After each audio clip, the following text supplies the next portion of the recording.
The Divine Bitch Podcast. Wake up, be aware, and live your life fully.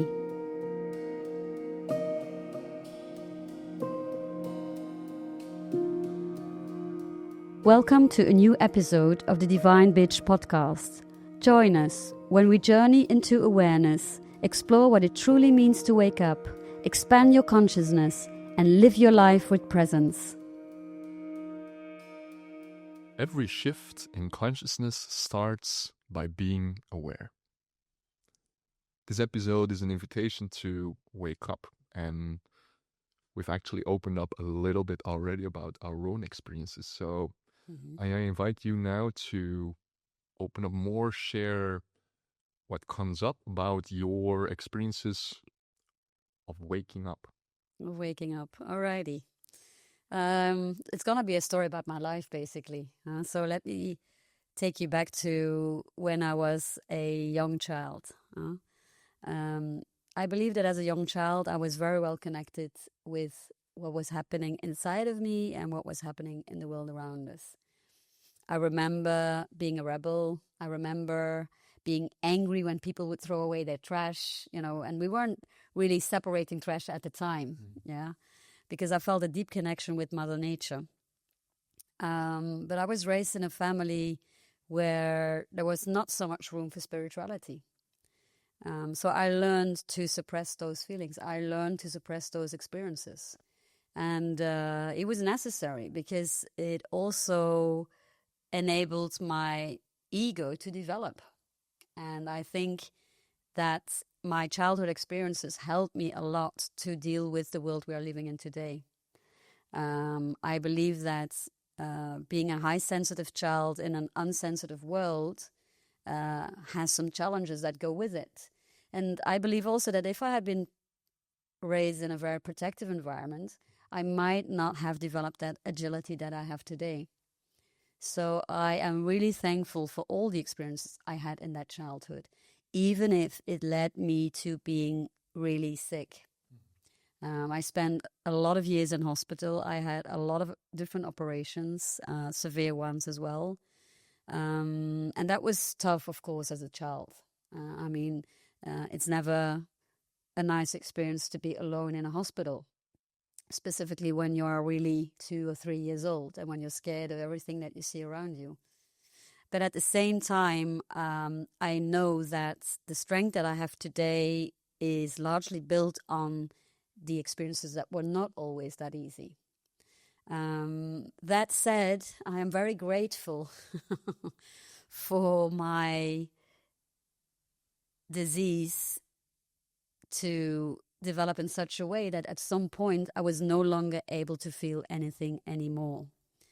At some point I was completely numb. And it was then that I reconnected with everything again. It was then that I really had a wake-up call, and it was really sudden, but that I felt that I was connected to something bigger than myself and that I was able to use that to heal myself.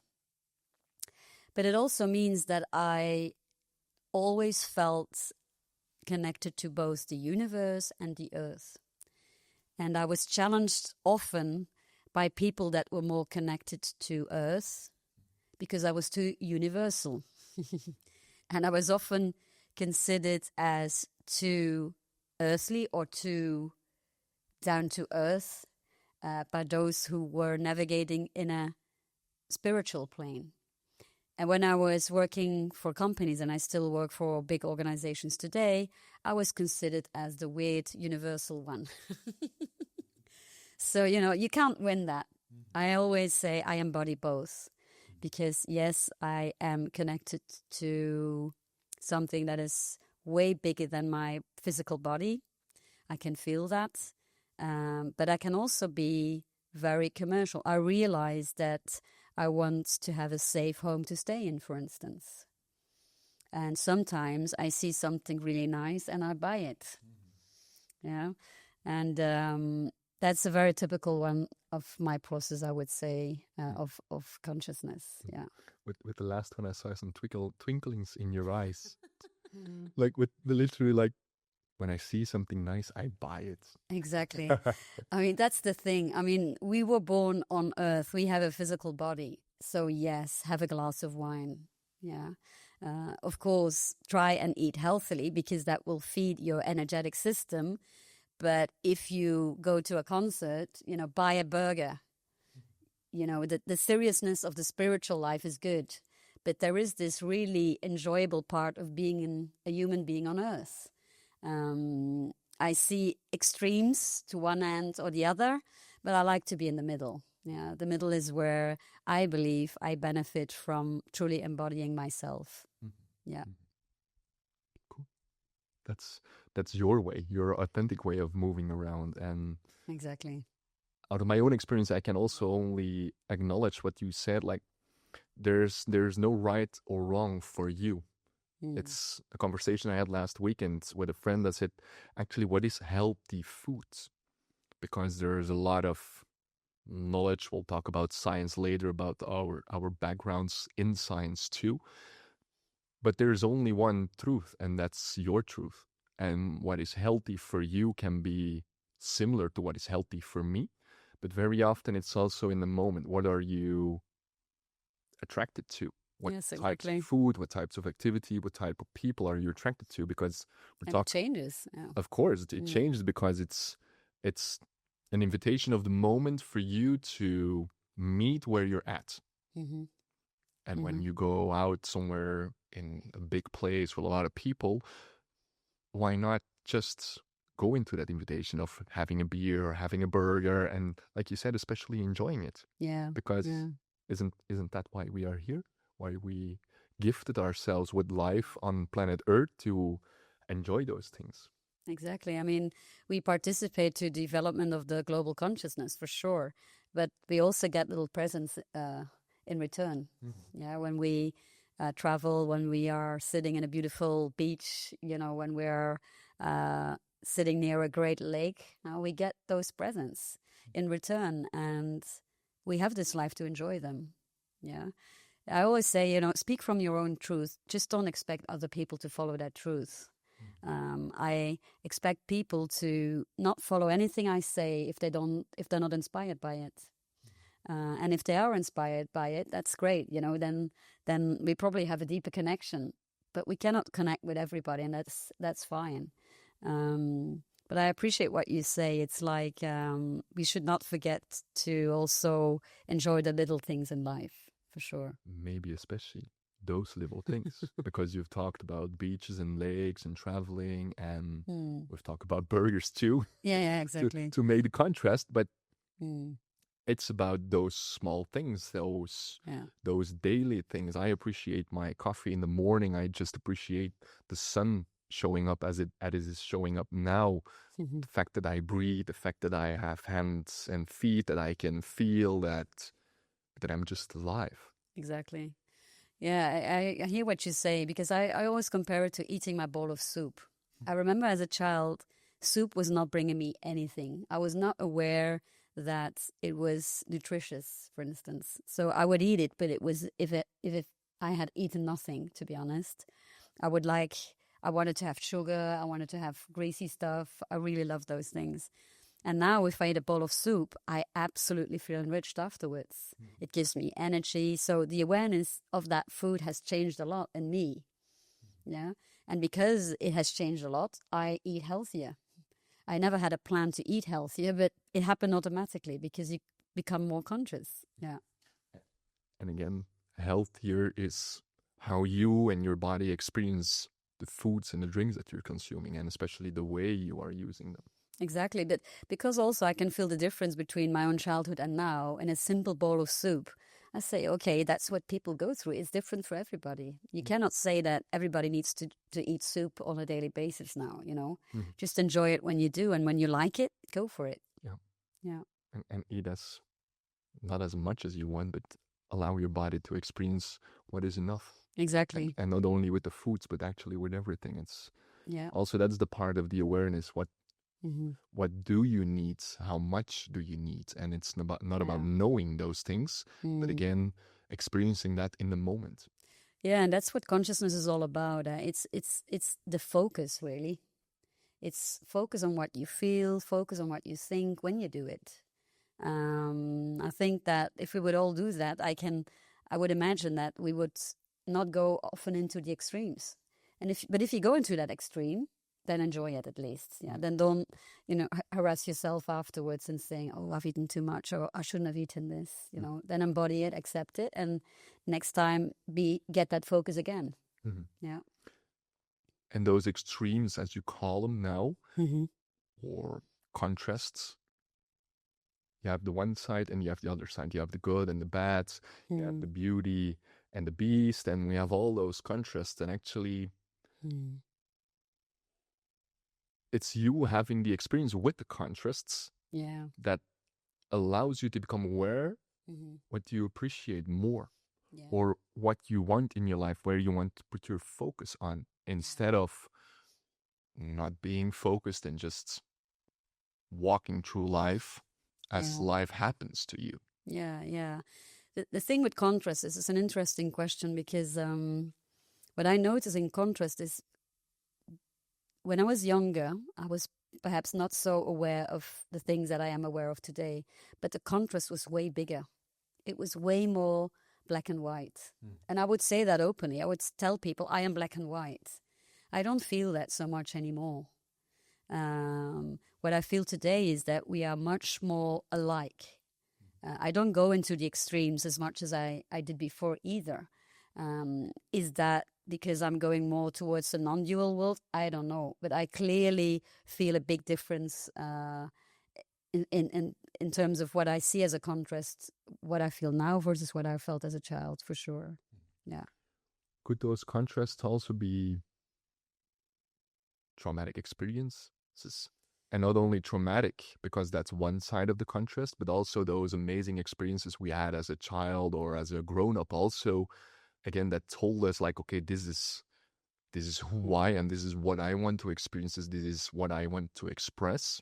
And on the other side, and that's my question to you, when do we create, or how do we create an experience that is, in one side, empowering, or on the other side, it's actually traumatic? Yeah.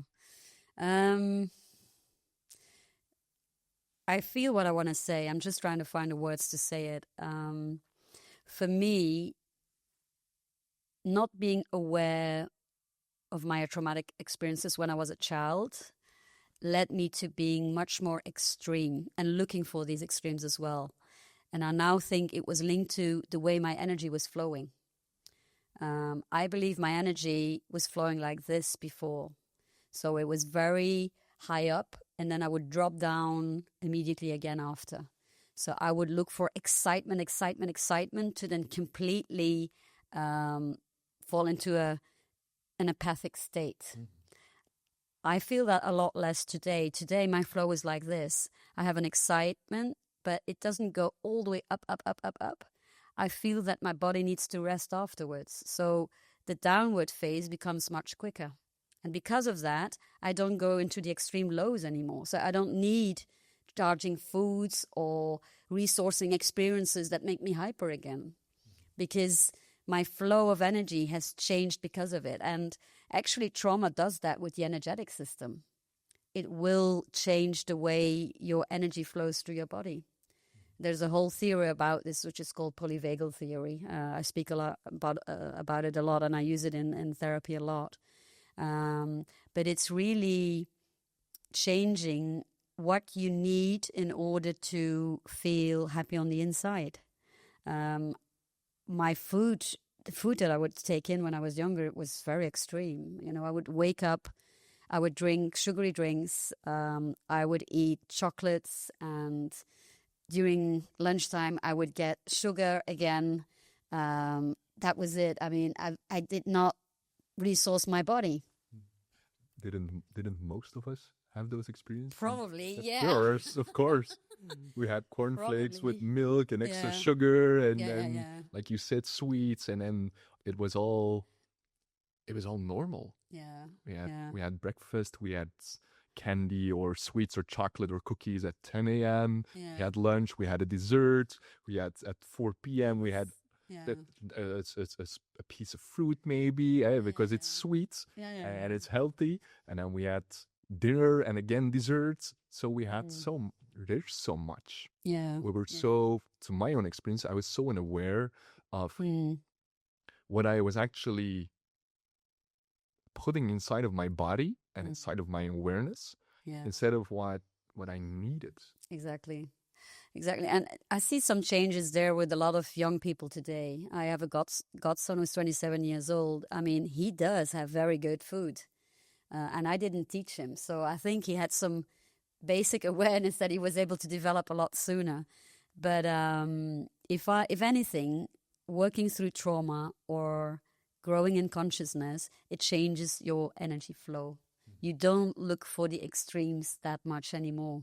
It's like, you're much more focused on what your body needs. And you will take enough time to rest, for instance. Yeah, I'm not the person that does not work a lot. That. Yeah, I work a lot. It's just the way I work is very different now. I will not exhaust myself for 20 hours, then sleep 2 hours, and then work 20 hours again. I will probably work 15 hours, but in those 15 hours, I have been taking small moments of rest. So I am never exhausted at the end of a day. Never, even if I do a lot of work. Yeah. So that's for me consciousness. The energy flow changes a lot. Yeah. When you reflect on that, on the energy flow, where was maybe a key moment for yourself that your awareness shifted, that you became more aware of that energy, especially how you were acting on that energy instead of what you were needing? Yeah. I'm a runner. And I used to run fast. And I used to run long. And I was used to not eating a lot before running because it would annoy me. Yeah. Eating before running, I would feel that. And then I could not go as fast. I am still a runner today. But the way I run has shifted completely. I do not have a steady frequency of running. I will feel in the morning if I have a good day or a bad day. And I will adjust automatically. And that goes, that's a very natural process. I don't even think about it anymore. I dropped the whole watch or, those little measuring instruments that you have around the wrist, the trackers. I dropped it all because, I was so focused on them that I was no longer focusing on my own body. And I was having injuries. I no longer have injuries today. And if I don't feel like running for 2 months, I will not run for 2 months because probably my body is telling me something. So that's definitely something where I noticed that my energy shifted. And not just running, I do other sports as well. The way I do it has changed completely. Yeah. What you were telling now resonates a lot with me at this time because I've been running a lot. I'm a runner too. Yeah. I've been running a lot. I've been running long distances too. And I really enjoyed running a lot in the past. But in the past months, I really felt that the only part that I really enjoyed was afterwards. Yeah. My body. I'm happy that I did the run, that I did put in the effort, that I poured the sweat, that I caught my breath, that I that was chemicals. The chemicals. Yeah, of course. So afterwards, and it reminded me that a lot of people very often tell me, like when I ask them, okay, why do you do it? For the afterglow, for the result afterwards, for the feeling afterwards. And then for me, it's something that came into my awareness, like, okay, like you said, okay, I don't have to track anymore. I don't need those things, but it's not, when I don't feel like running, it doesn't mean I cannot enjoy it, but I should do something else at that time. It means my energy is different, so I don't feel into running or whatever. And for me, it's a shift in being aware, and especially for me, in a sensitive way to just feel my body and to listen in a way with trust. Exactly. Like not with the idea like, oh, is there something wrong that I'm not into running, that I don't want to run? Do I have to push myself? It was a behavior that was very often there, not only with running, that I really had to start think about and to ask myself, okay, is there a problem? Is there something wrong? Is there something I have to do? Is there something that I can fix? Exactly. Because I was approaching myself out of a place of lack instead of abundance. That's where the ego comes in. I mean, the ego knows the body is enjoying those chemicals. And then you get those thoughts saying, ooh, that was not a good run. Yeah. Or I couldn't do it today, or I was too busy doing this or doing that. And then you get a negative feeling about the whole thing, which is probably not the purpose. Yeah. Also, I definitely noticed that my energy levels shifted now that I'm 50. So I can still physically do the same runs as before, but do I want to? And it comes from a place of feeling instead of a place of willpower, I would say. So there's a big difference. Yeah, for sure. Thanks. Once you wake up, there's no way back. Haha. Unfortunately. Is it facts for you? Is it your own experience? That's where the whole bitch comes from. Yeah. So awareness is a divine bitch. There's moments where I say, why can I just not forget, and that would be easier. But those moments are less frequent and less long than before. So the more I invest time in my own personal development, in my own growth, the fewer moments I have where I believe that's the truth. But it's still there. Once you wake up, it is very difficult to unsee because the light is on in that dark room. Yeah, you can close your eyes, but you've seen it all. So you still know where the cupboard is. You still know where, the aircon is. You know that. Yeah. And you can try, but I'm not sure that I've met anyone who was able to do it. Yeah. I think we all did when we were born on this planet. Yeah. We forgot we were awake. Mm-hmm. Or maybe just in those few early years of our lives. Yeah, I think the early years probably. Yeah. If you look at to the same topic that we've been talking about from the perspective of you as a therapist, how do you explain the things that we were talking about of becoming aware, waking up, having your own experiences? Yeah. How do you explain them to people, or how do you interact with people that, out of my own experience, that I was looking for those moments of waking up, of increase of awareness, as if it were milestones, things that I wanted to reach. And again, it changed a lot. I'm very grateful for my own awareness that those things changed. But how do you explain those things? I'm explaining them here now in this podcast for sure, but I'm not sure if I talk about it a lot in therapy. I usually allow people to be in the experience, and I think that in itself is very different. I've had a lot of clients say, I did not expect this, or I came here with a story that I wrote down and we never discussed it. And how did you see, that I had this issue with my father, for instance? The thing is, how do I see your experience? Yes, I feel it, and sometimes I get images. So when a new person makes an appointment, immediately when that appointment comes in, I will close my eyes and I will just focus on that person, on the name. And what happens a lot is I feel a difference in my body. Sometimes I become excited. Sometimes I become tired. Sometimes I feel nothing. I am a little bit numb. And that's fine. I don't think about it. I don't do anything with it. I just observe it. That's it.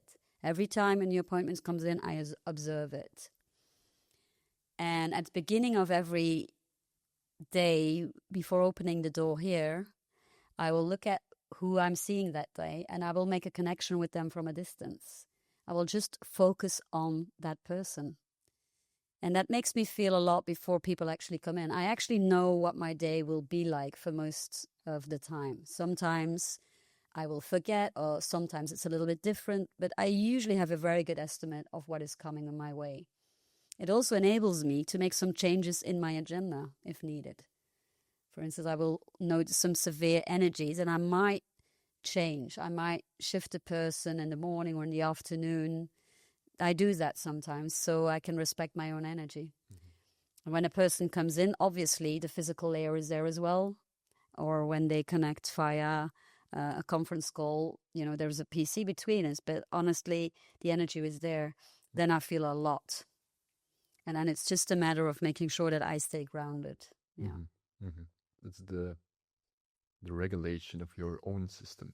I regulate a lot during therapy, yes. So I focus on what's happening with the person, and then I will do check-ins with myself all the time, and I will be regulating all the time. People won't notice it because it's a very discreet movement sometimes that I make. Yeah. As last part of this episode, what could be a very interesting way for people to start with the regulation if you experience symptoms, if you experience anything about the things that we've been talking about, how could they start their own process at this time? I think it's very important for people to start their own grounding process. I mean, take 3 moments a day where you observe what you're feeling and check if you are actually in your body. If you don't feel your feet, for instance, or if you can't say whether they're cold or hot, then do some grounding exercises. It's a simple breathing from the feet to the pelvis and down, just a couple of times, so that you notice, I am here again, this is my body in this space. That's definitely a very good one for everybody, honestly. Yeah. So when you breathe in, you follow the energy from your feet up to your calves, to your knees, to your thighs, to your hips, to your pelvic bottom. Yeah. And then when you breathe out, you just allow the energy to flow through again. Down again from the pelvic to the feet and back. Okay. It's a simple movement, but you actually activate the below part of your body. And that's where you get a deeper connection with the earth. Also, if you put your feet down and you focus on your toes, do you feel like you have to keep your toes on the ground, or do you feel some support from below? Just observe that. Awareness starts with observing a lot. Yeah. Observation without answers, without need to fill in, without wanting to know. Just observing. It's there. It's and a lot of people say, when I say, what do you feel? Well, I think I am sad because my father died. That's thinking. Observe what you're feeling. Your eyes are wet. Oh, I don't know why I'm sad. Oh, your eyes are wet, so maybe you are crying a little bit. That's fine. It's a very good way to start, because there's a lot of confusion about feeling and thinking. There's a lot of confusion about what the body wants. So observe, the inner witness. That's a good way to start. Yeah. The inner witness. Okay. So this is the invitation to all the listeners, the bitches and the bastards, both, to start with observing whatever you're feeling. And if you have the feeling, you have the experience that you're a little bit numb, that you do not feel a lot, start with the grounding. Exactly. How often? 3 times a day? How long do we do the breathing, or do you suggest with the breathing, following the breath up and down? Yeah, I like exercises for 21 days, you know that. I know, because your cycles. Yeah, because the neurological system basically requires routine at minimum 21 days to make a small change. So that's a good way to start. But what I usually say is take each morning for 21 days, do the grounding breath. And if you do that for 5 minutes every day, I think you've got a really good way to start your grounding. So start with that, small things, not too extraordinary. Yeah. Not at all. Not at all. So 3 weeks, 21 days, 5 minutes in the morning. Ground yourself before you go into the day. Exactly. Start your day ground. Or if you prefer in the evening, if that suits you better, because you have to stand up, you have to get up early, that's fine as well. I'm speaking from my own truth, but some people might do it in the evening, because it suits them better. Yeah. That's perfect. Okay. Anything else that wants to be shared now as last part of this episode, Anja? No, I think we're very grounded. So I think we can end this episode, and I'll see you again soon for the next one. Yes, we will. Thank you. Thank you. Thank you for joining us on the path of awareness. Pay attention, open up, and remind yourself that awareness is not a destination. It's a way of life. See you in the next episode.